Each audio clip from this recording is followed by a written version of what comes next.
Every story leaves a mark. Some are carved into stone. Others shine above us every night, guiding travelers across oceans long after the people who first named them are gone. This is Simple Tales. In the beginning, the world knew no sky. Or rather, it knew too much sky. Rangi, the Sky Father, and Papa, the Earth Mother, were locked together in a tight embrace. Their bodies pressed so closely that not even a ray of light could pass between them. And between those two great beings lived their children. The sons of earth and sky grew in darkness. There was no sunrise, no moon, no stars, only endless shadow beneath the weight of their parents' embrace. As the children grew, they began to long for something they had never seen. Space, light, freedom. They whispered among themselves in the darkness. Some argued that their parents should be destroyed. Others thought there must be a gentler solution. At last, one son stepped forward. His name was Tane, guardian of forests and growing things. Tane loved his parents, but he knew the world could never flourish while they remained bound together. So, he lay upon his back beneath them. He placed his shoulders against Papa. He pressed his feet against Rangi. Then he pushed. At first, nothing happened. The embrace of earth and sky had endured since the beginning of time. But Tane continued to push. Slowly, painfully, the two great beings began to separate. A narrow gap appeared, then a wider one, and suddenly light flooded into the world. For the first time, the children saw one another. For the first time, forests could grow, rivers could flow, birds could fly.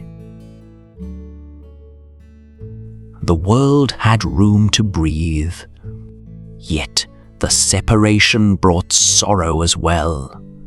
Rangi and Papa had loved one another deeply. Now they were forced apart forever. The Sky Father remained above. The Earth Mother remained below. And though they could still see one another across the vast distance, they could never again embrace. Rangi wept for his beloved. His tears fell upon the earth as rain. Papa answered with mists that rose from valleys and forests, reaching upward toward the sky. Even today, the Maori say these are signs that earth and sky still long for one another. Time passed. The world became green and beautiful. But when the sun disappeared each evening, darkness returned. The heavens above remained vast and empty. There was no map in the night, no lights to guide travelers, no beauty to soften the loneliness of the darkness. Tane looked upward and knew something was missing. The separation had created space, but not yet wonder. The sky needed adornment. It needed light. It needed memory. So Tane set out on a great journey. He traveled beyond the lands known to his brothers, beyond forests and mountains, beyond the edge of the horizon itself. There, according to the old stories, dwelled the celestial lights that had been hidden since the earliest days of creation. Some shone like crystals. Others glowed like living embers. They carried the brilliance of distant fires and the wisdom of ancient spirits. Tane gathered them carefully. These were not treasures to be seized. They were gifts to be placed with purpose. When his work was complete, he returned to the heavens, carrying armfuls of light. Then he began his greatest creation. One by one, he lifted the shining lights and placed them upon the breast of Rangi. Some became bright stars. Some became clusters. Some became great celestial rivers stretching across the darkness. Across the heavens, he arranged them with care.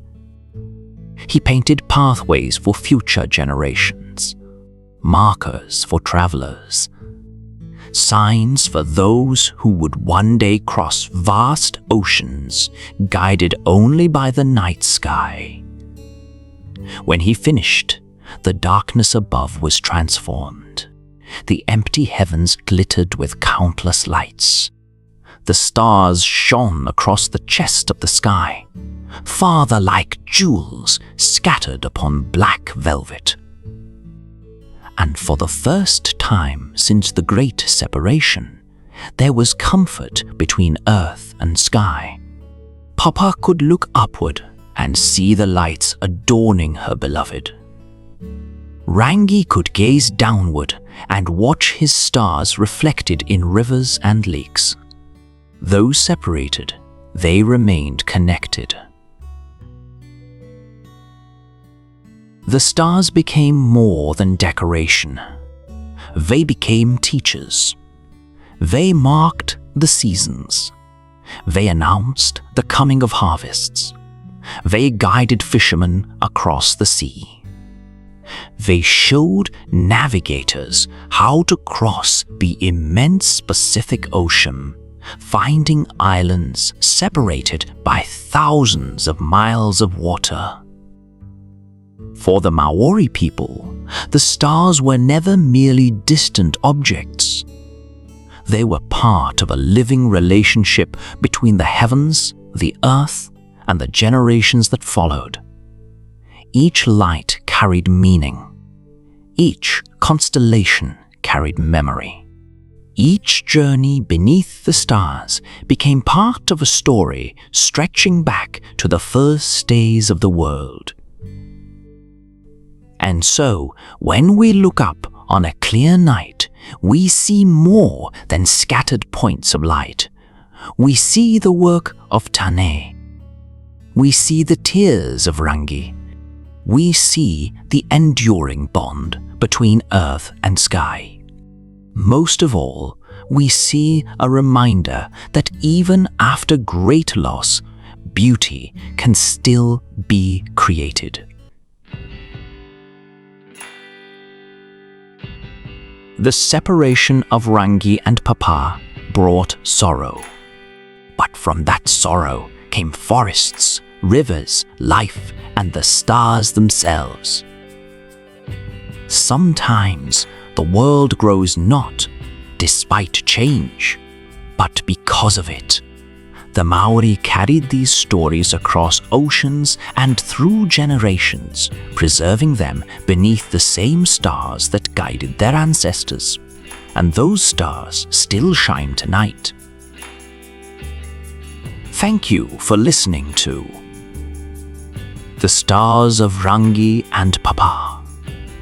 If you enjoyed this tale from Maori mythology, please like the video, subscribe to Simple Tales, and share it with others who love myths, legends, and timeless stories. Until our next journey into the world's timeless tales, thank you for listening.